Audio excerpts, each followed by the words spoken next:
Welcome back to the channel and welcome back to another UFC fight prediction video. In this video, I'll be predicting the full card of fights for UFC 324 Gaethje versus Pimblett. And if you can obviously see, that is my actual final prediction for this fight right here. And that has not changed, so spoiler alert, well no spoiler alert, you got hit with it as soon as the fight, as soon as the video started, but it is what it is. But if you're a supporter, like a die-hard supporter, then you probably already seen my predictions for this card, or at least a lot of these predictions. I think about 2 or 3 of them, well probably like one or two going to change. Maybe the confidence going to change on a couple of them. But yeah, I already predicted this card about 2 weeks ago. For the most part, some fights have fallen out. But yeah, a lot of these picks actually did turn out to be my final predictions. But yeah, this is the actual full card prediction video. The final prediction video. The other one was a rough draft. But a lot of things have remained the same. But yeah, just to let you know. So if you're going to be saying the method and all that stuff on there, you're going to be saying that on every single fight. But yeah. And for the most part, they're going to stay the same. But this is the official prediction video. I'm just letting you guys know. So this is the official prediction video. But yeah, let's scroll on down to the beginning. First fight we have in the welterweight division, we got Ty Miller versus Adam Fugitt. And wait, I feel like I predicted this fight away, but I guess I didn't. But yeah, Ty Miller versus Adam Fugitt. How do I feel about this one right here? I'll go average confidence Ty Miller to beat Adam Fugitt.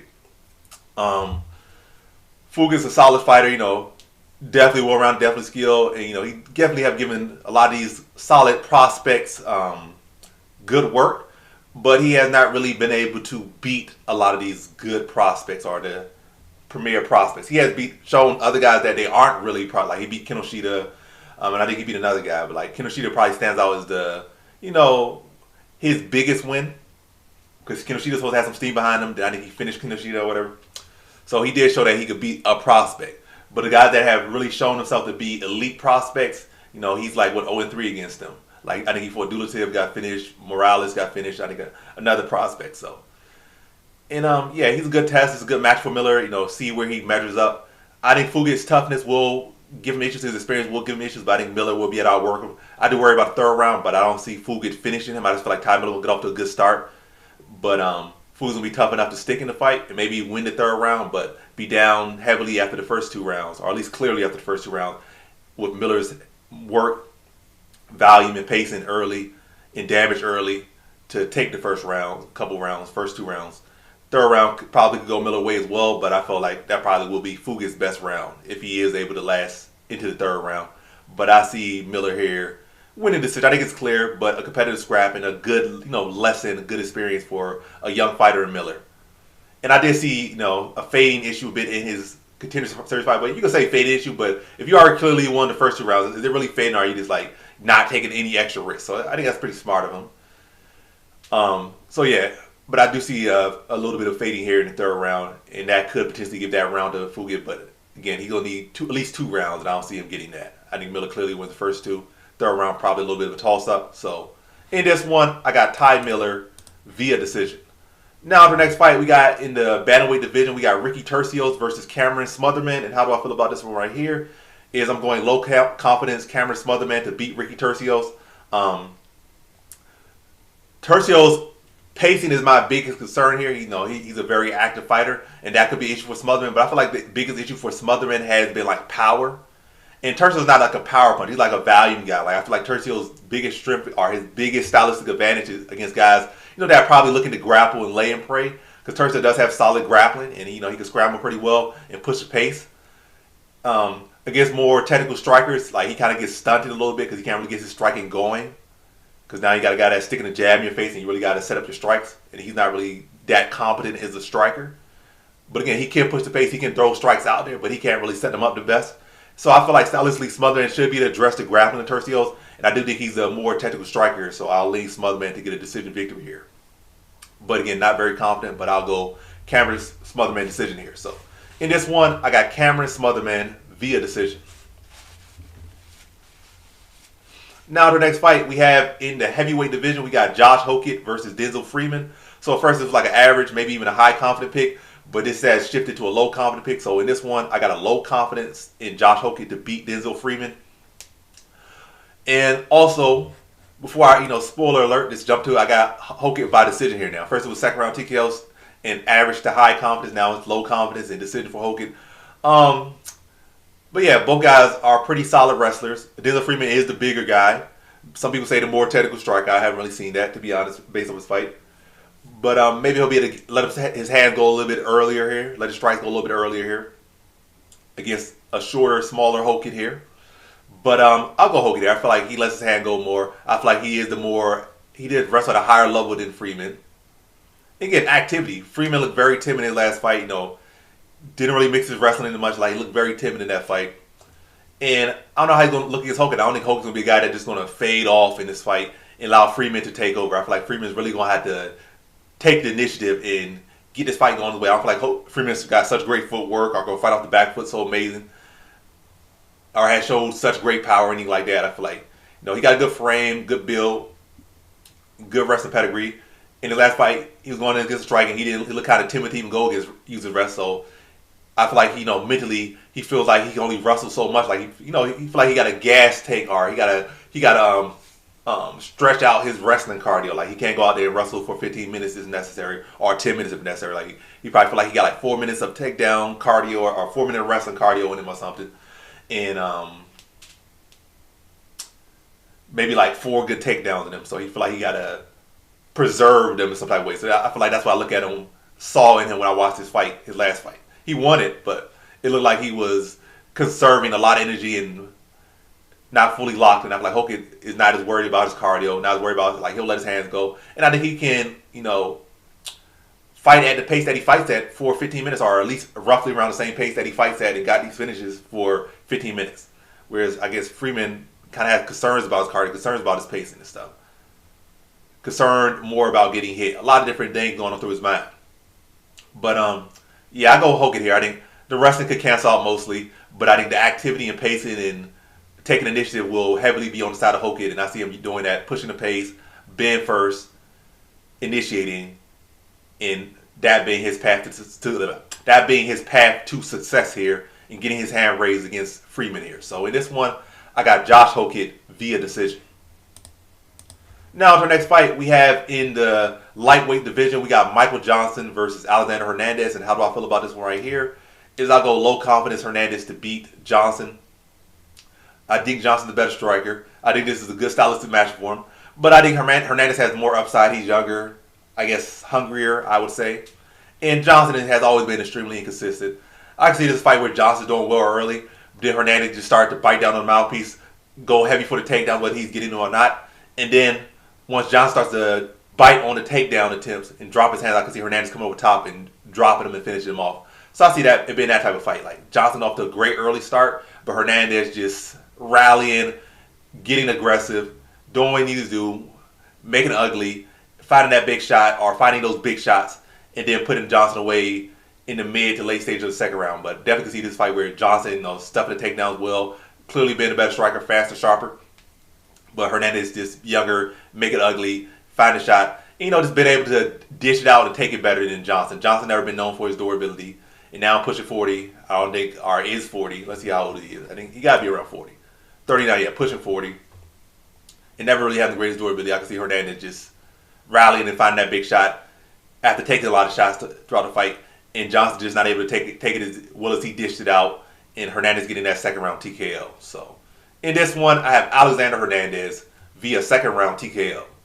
Now to the next fight, we have in the flyweight division, we got Alex Perez versus Charles Johnson. And how do I feel about this one right here? I'll go average confidence Charles Johnson to beat Perez. Prediction stays the same. Third round TKO for Johnson. I don't feel like Perez wrestling is as good as it used to be. He's not as big of a flyweight as he used to be. It's not that he got smaller, the flyweights just got bigger. And more technical. I feel like he kind of, I don't know, he's still a solid fighter in all, but the division got better. He got older. Johnson's been active. Had some good accolades, some good wins over the years, his tenure in the UFC. And I think he'll be the aggressive craftsman. I think Johnson's the better striker. And I definitely think, he's the better fighter over rounds as well. So Perez might be able to get off to a good start, at least keep it competitive early. But I think Johnson, as the fight goes on, is going to keep widening that gap. And then once Perez is really not able to even really initiate takedowns as much or threaten the takedowns as much, and this turns more into a striking battle, I think Johnson is going to really show that he's leaps and bounds better as a striker than Perez over the course of the fight, break him down, and then put him away in the third round. So in this one, I got Charles Johnson via third round TKO. Now for the next fight, we have in the light heavyweight division, we got Nikita Krylov versus Modestas Bukauskas. And how do I feel about this one right here is I'll go low confidence Modestas Bukauskas to beat Nikita Krylov.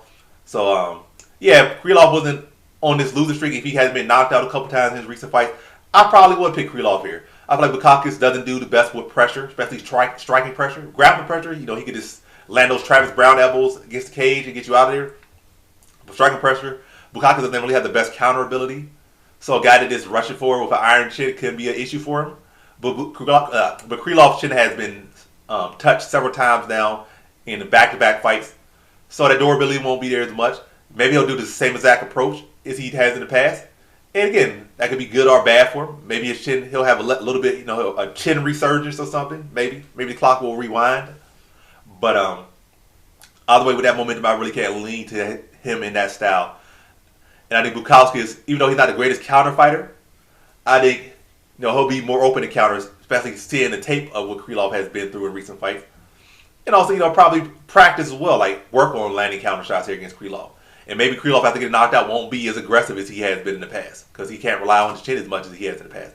And then that probably will affect him overall as a fighter because that's how you've been fighting your whole career. Now you got to make adjustments. And, it's not a great time to make adjustments this late into your career. But, yeah. Either way, I just think Bukauskas second round TKO here. I think he'll be able to pick apart Krylov. Krylov will be a little bit timid. Chin not going to be able to weather what it once weathered. Bukauskas going to pick his shots, will break him down, and then find that button again in the second round and put him out. So, in this one, I got Modestas Bukauskas via second round TKO. Now to our next fight, we have in the middleweight division, we got Atiba Gautier versus Andre Pulyaev. And how do I feel about this one right here is I'll go average confidence. Atiba Gautier to beat Andre Pulyaev. So Puliev's actually a pretty solid fighter. But, he's getting some tough matchups. And yet another tough matchup. I see Gautier knock him out in the first round. I think Puliev's a well-rounded fighter. But I don't think is able to find a clear edge in any area in this fight. I don't think he'll be at least a usable edge. I think he could have maybe based on what I've seen, he probably does have a grappling advantage. But does he have a usable, applicable grappling advantage? I don't really see it. I think Gautier will be able to address the grappling. On the feet, I think he's bigger, more powerful, more technical on the feet. And will be the final shots. And I think he'll be able to put Pulyaev out in the first round. So, in this one, I have Atiba Gautier via first round TKO. Now, for the next fight, we have in the bantamweight division, we got Umar Nurmagomedov versus Deiveson Figueiredo. And how do I feel about this one right here is I'll go high confidence Umar Nurmagomedov to beat Deiveson Figueiredo. What's my texting me? What is this? Anywho. But yeah, high confidence Umar Nurmagomedov. Deiveson Figueiredo is up there in age. Smaller man, pushing 40. Nurmagomedov is right in his prime, or entering his prime right now. Figueiredo is coming off a loss to someone Umar clearly beat in, what's his name? Sandhagen.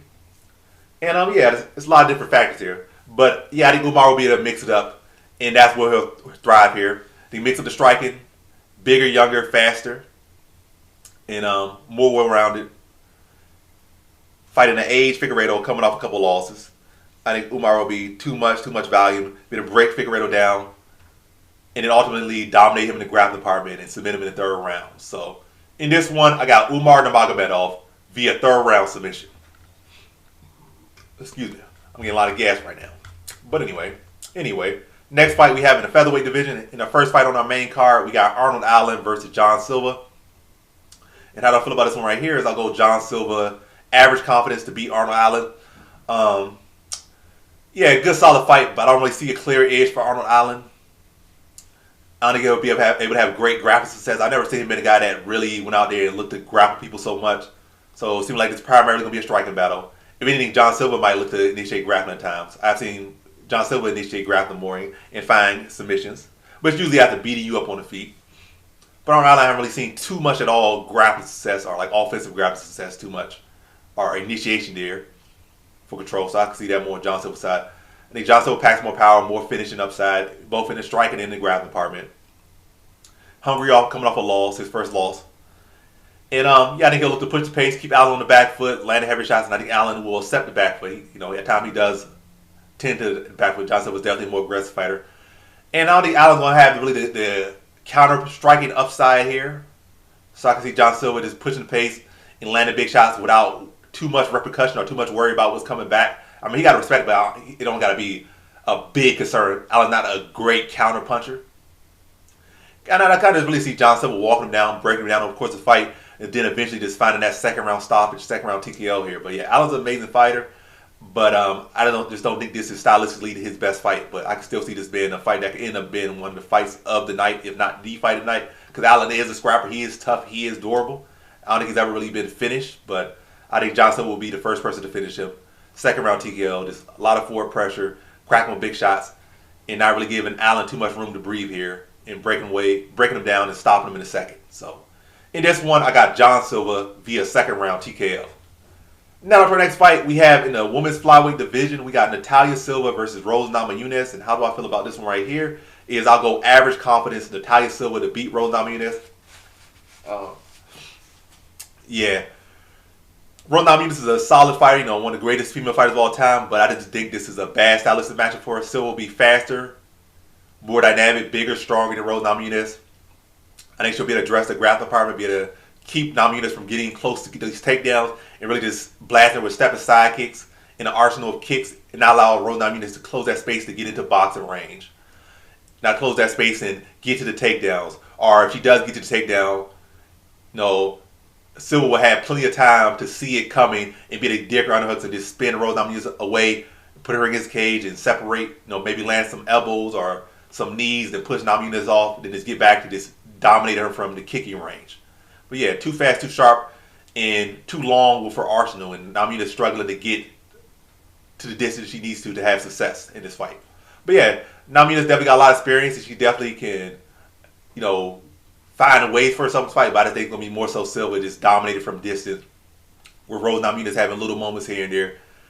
And but ultimately, the Silva just really keeping this fight at her distance and being able to have great success at her distance and making this her type of fight. And Namajunas struggling, again, to get to her spots that would benefit her more and struggling to make this Namajunas fight. But yeah, you get the point. I said about 5 different ways, but the same exact verbatim. But yeah, so in this one, I have Natalia Silva via decision.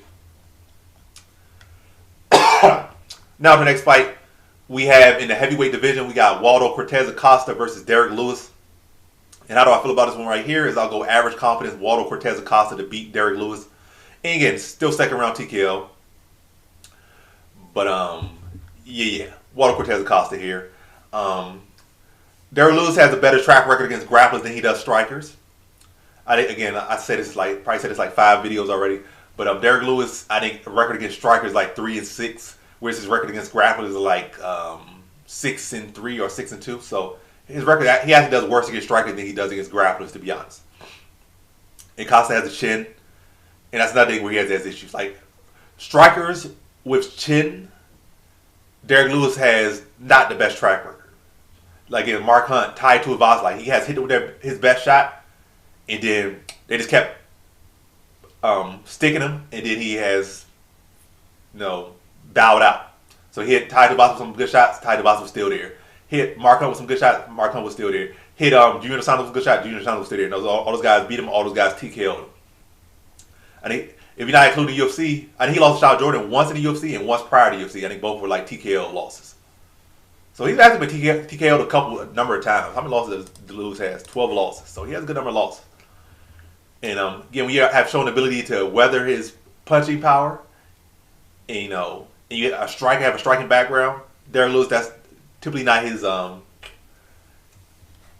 his best stylistic matchup. So I think Waldo Cortez Acosta will, also Waldo Cortez Acosta is not this green fighter. He has had his ups and downs in the UFC. He actually has fought some of the best fighters in the UFC so far. He's fought Sergey Pavlovich, came up short in that one. Who else he fought? He just fought that fighter and stopped him. He just beat Shamil Gaziev, one of the better prospects, contenders in this weight class coming up. beat I forget the guy's name, but the guy was Croatian and was a PFL champion. So he's fought some credible guys. I know he's fought more than that, but he's fought some credible guys. So it's not like this is his first year, not his first rodeo in the UFC. So he's not gonna go out Derrick Lewis sloppy. His defense ain't gonna be the best, but it's definitely gonna be sloppy. He's gonna respect Derrick Lewis. He know what Derrick Lewis is bringing. And Acosta has a good, solid boxing background, so he'll be a picking shots well, work behind the jab, be the more fundamental striker here, and break down Derrick Lewis and not give Derrick Lewis that, Hail Mary shot that he's looking for as much. And then be able to break him down and put him away in the second round. So in this one, I got Waldo Cortez Acosta via second round TKO. Now to our next fight, we have in the bantamweight division, we got Sean O'Malley versus Yadong Song. And how do I feel about this one right here? Is I'll go average confidence, Sean O'Malley to beat Yadong Song. I just don't really see an area where Yadong Song is better. Somebody say he's a better wrestler grappler, but can he really apply it? I don't think so. I think Sean O'Malley will be able to address the grappling well. I can see Song having success there, but nothing notable to overcome. I think the striking advantage that O'Malley will have. Yadong Song doesn't really have much head movement. He got good power, but he kind of on the slower side, to be honest, at least compared to O'Malley. Then defense-wise, Song, I would say, doesn't have the greatest defense. He's very much there to be hit. And Sean O'Malley will throw plenty of shots, and he does have good accuracy. We'll have the length, we'll have the speed, we'll have the technical striking advantage, we'll have the arsenal advantage, creativity advantage. And he actually Song will try to look to land some big shots, maybe even trying to land some kicks because O'Malley doesn't have the best, most durable legs. But ultimately, I just don't see it being enough. And I think the majority of the story of this fight is going to be O'Malley just sticking and moving, mixing up, switching stances, landing a lot of shots. Song having maybe a couple takedowns there, maybe like 2 takedowns, maybe at most like 3-4 minutes control time at most. But I think more so probably like 2 minutes or less control time, and probably get outlanded by like probably 30 total strikes, but significant strikes probably like 15, 16. But O'Malley clearly being a better striker here, and Song not really been able to find that plan B or that enough of that plan B here to put the fight in his favor. But he does got a big, strong head. I haven't seen Song really hurt too much. I haven't seen him finish. And he's still young enough, so I think that big, square head will be able to take a lot more damage. So I see it's going to distance, but I think O'Malley will clearly win with his striking here. So in this one, I got Sean O'Malley via decision. Now, for the next fight, we have in our main event, we have in the lightweight division, we got Justin Gaethje versus Paddy Pimblett. And how do I feel about this one right here? Is I'm going average confidence, Paddy Pimblett to beat Justin Gaethje. I just think Gaethje saying he's working on submission defense, but I have not seen no great improvement. Literally in his last fight, he got mounted triangle. Well, he was in mounted triangle by a striker in Figueiredo. Got taken down and mounted in like 5 seconds, which is weird. Or whatever happened. But he got mounted triangle. He didn't get submitted. He obviously won the fight, but imagine a bigger, younger fighter who's solid and proficient in the grappling like Pimblett on top of you. You get him mounted by Figueiredo, who's an undersized striker. Imagine a big, prime grappler will around a fight like Pimblett. I think it's going to be a bad position. And I think Pimblett's going to be the more diverse striker here. I think he has more hunger, more upside here than Gaethje. Gaethje's going to be looking for those kicks, be looking for those big shots, but all in all, Gaethje's going to be the same fighter. If anyone's going to show more improvement, I think it'll be Pimblett here. I think he's going to mix in the kicks, mix in the striking, be dynamic, and look to create openings for the grappling, whether it be on the front foot or back foot. But it's going to be, again, a lot of kicks, a lot of knees, and stuff to open Gaethje up. Then when Gaethje starts to just, and he don't really set his kicks up too much either, Gaethje. So Gaethje's going to be throwing big shots, throwing himself off balance with his punches, throwing himself off balance with his kicks. And I can see Pimblett taking advantage of that to, let him throw himself off balance and then close that range and get a takedown while Gaethje's still off balance or, on one foot,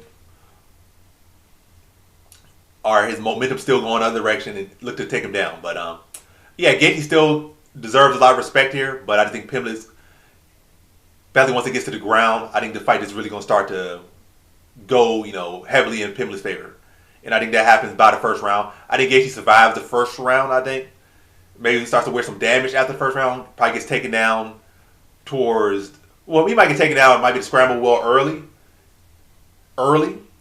Take a little bit of damage, then maybe get taken down later in the first round. Take a little bit of damage, get close to finish in the first round. The second round, rinse, repeat. Pimblett's going to be a little bit more opening with his striking in the second round early.